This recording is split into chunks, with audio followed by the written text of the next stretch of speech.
Hello बच्चों, let's read the question. The question says if the altitudes from two vertices of a triangle to the opposite side are equal, then what type of triangle will be formed. ठीक है बच्चों, तो इस question के अंदर पूछा है कि अगर हम वर्टिसेस से ऑपोजिट साइड के ऊपर जो एल्टीट्यूड ड्रॉ करें, अगर वो दोनों एल्टीट्यूड दो एल्टीट्यूड ड्रॉ करते हैं, दोनों अगर इक्वल हैं, तो जो हमारा ट्राइंगल होगा वो किस टाइप का होगा. ठीक है बच्चों, तो इस क्वेश्चन को सोल्व करने के लिए हम क्या करेंगे, रूल ऑफ कॉन्ग्रुएंस.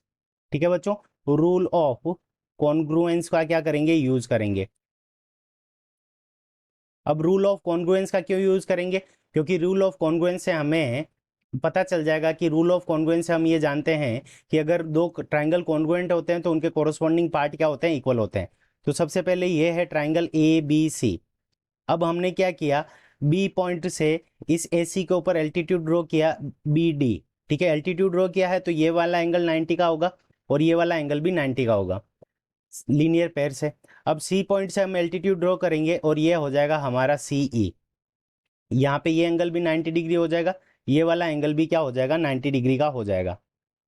अब देखो, ये हो गया हमारा. और हमें क्या है, गिवन क्या है इस क्वेश्चन के अंदर कि ये दोनों एल्टीट्यूड इक्वल है, तो बी डी और सी ई दोनों एल्टीट्यूड क्या है, हमारे इक्वल है. तो अब हम ट्राइंगल का पता करने के लिए हम क्या करेंगे, ट्राइंगल ले लेंगे. तो हम ट्राइंगल लेते हैं सबसे पहले ए डी बी. तो in triangle A D B and A D B ले लिया and A E C, in triangle A B D and A E C. अब हमें सबसे पहले क्या गिवन है, तो B D is equals to C E. और रीजन क्या हो जाएगा इक्वल होने का, कि ये दोनों के अंदर क्या है, गिवन है. हमें क्वेश्चन के अंदर गिवन है कि ये इक्वल है. अब देखो, ट्राइंगल ए ई सी और ए डी बी दोनों के अंदर क्या है कि ये वाला एंगल ए है, ये दोनों ट्राइंगल्स के अंदर है, इस वाले ट्राइंगल के अंदर भी और इस वाले ट्राइंगल के अंदर भी. तो एंगल ए क्या हो जाएगा, इक्वल हो जाएगा एंगल ए के. रीजन क्या हो जाएगा कि ये दोनों ट्राइंगल के अंदर है, इसलिए ये कॉमन है, और कॉमन जो चीज होगी वो दोनों के अंदर इक्वल होगी. अब देखो, इसके अलावा क्या हो जाएगा कि एंगल ए ई सी ये क्या होगा, 90 डिग्री का, क्योंकि एल्टीट्यूड ड्रॉ है. तो angle A E C is equals to angle A D B. ठीक है, ये भी क्या है, 90 डिग्री का, angle A D B. Reason क्या हो जाएगा, ये 90 डिग्री का है.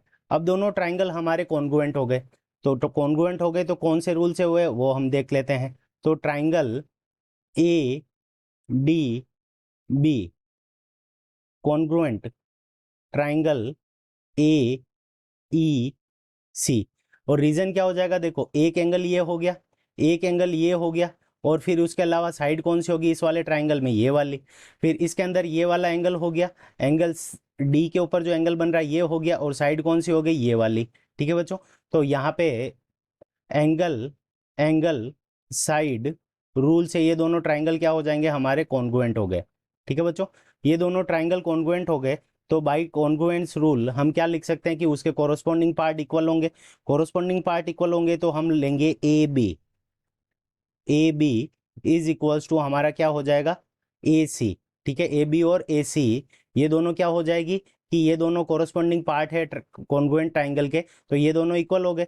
तो ए बी यानी ये वाली साइड और ए सी यानी ये वाली पूरी साइड, ये दोनों क्या है, इक्वल है. तो इस कंडीशन के अंदर जो ये ट्राइंगल है वो हमारा कौन सा ट्राइंगल है, तो आइसोसेलेस ट्राइंगल है. तो ये जो ट्राइंगल हमारा फॉर्म हुआ है वो कौन सा ट्राइंगल है, तो आइसोसेलेस ट्राइंगल. सो आइसोसेलेस ट्राइंगल हमारे इस क्वेश्चन का क्या हो जाएगा, करेक्ट आंसर हो जाएगा. I hope you understood it well. Best of luck, thank you.